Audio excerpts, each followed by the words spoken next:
While there are no plans for a sequel to Gary's mod, its developer Gary Newman is still giving it a spiritual successor, and it's called s&box. Unlike Gmod, which was published by Valve and utilized a lot of assets from Half-Life 2, for which it was originally a mod, s&box is both developed and published by Facepunch Studios itself. But what are the key differences between both the games? For starters, Gary's mod is a game where you spawn in objects, manipulate and play around with them. The mods that you download and the multiplayer modes available are also a big draw to this game, but s&box isn't trying to emulate this. Not entirely, at least. While yes, you can play the traditional way as in Gmod, that is, spawn into a map, spawn objects, mess around with them, etc.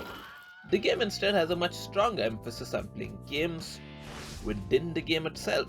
When you launch the game and click on Games, you will see a whole entire menu of minigames, just like Roblox. And apparently, Facepunch is hoping that both they themselves and s&box developers who develop games within this game will then be able to sell those games on Steam and other platforms as well. There will be no licensing fees or royalties. Good thing that they're not planning on paying their developers with the sandbox or something. So overall, this game is basically Gary's mod plus Roblox plus RPG Maker, without the RP part.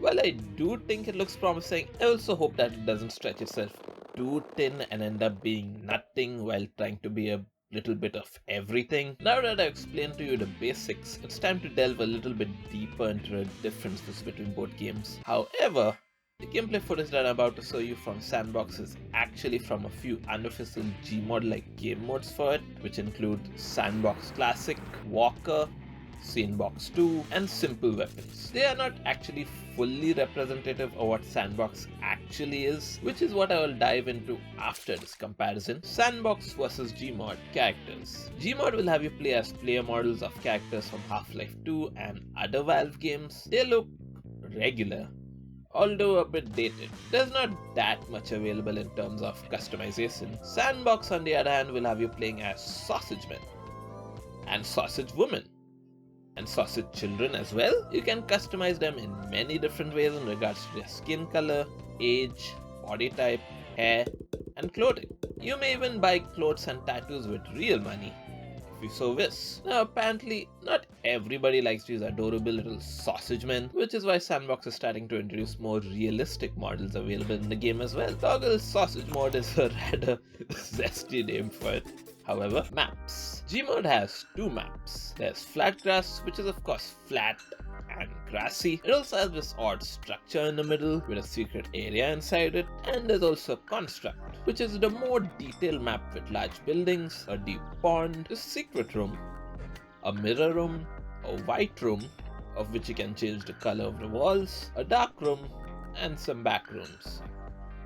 s&box has both of these maps in here as well. Flat Grass is technically still the same, an odd, large structure in the middle of a large grassy area. But what's this? The structure is smaller now, and there's stairs to go atop it. And it's also been transformed into a garage now, with a little maintenance room inside it. Construct, on the other hand, now has two official versions of it. One is the regular one, which hasn't completed development and isn't really worth talking about. Now the other version of Construct is based on the city of London, I assume. Just like its predecessor, there's a large pond, there's also a road for your vehicles, but I couldn't find any drivable ones. There's a warehouse and rooftop to explore, a parking lot with 4 levels. The dark and white rooms do exist inside a photography studio this time. There's no garage like in Flat Grass, but there is a park.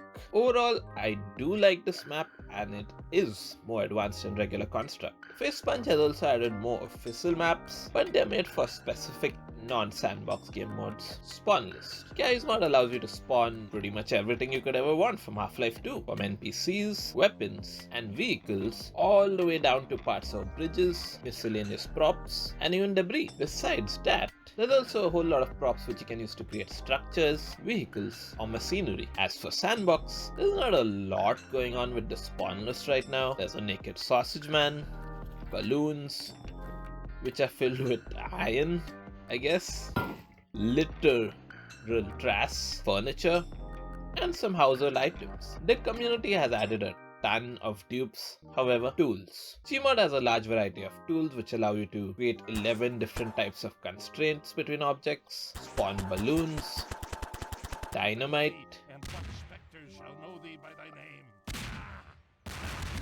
lights, duplicate objects, pose ragdolls,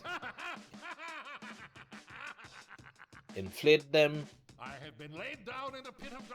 How big can we make this guy? Some questions are better left unanswered. There's also the camera tool, etc. Sandbox has only a few tools, which include the color changer, wheels, box shooter, model skin changes, the weld tool, and the leaf blower, which is definitely something I want to see in the official Sandbox mods. Gmod has a Steam workshop with more than 1.8 million mods available. There's game modes, maps, weapons, vehicles, NPCs, tools, server content, etc.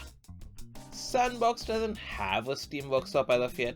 In a similar way to how you spawn dupes in Gmod, however, you can spawn in certain props uploaded by other players into the game, like this bust of Saul Goodman, Shrek, Scooby-Doo Toilet, Haggard, Sussy, etc. Oh, we even got a cameo from Mr. Falwinbox himself. Weapons. Gmod has quite a few weapons from Half-Life 2, which include this crossbow, gravity gun, RPG launcher, crowbar,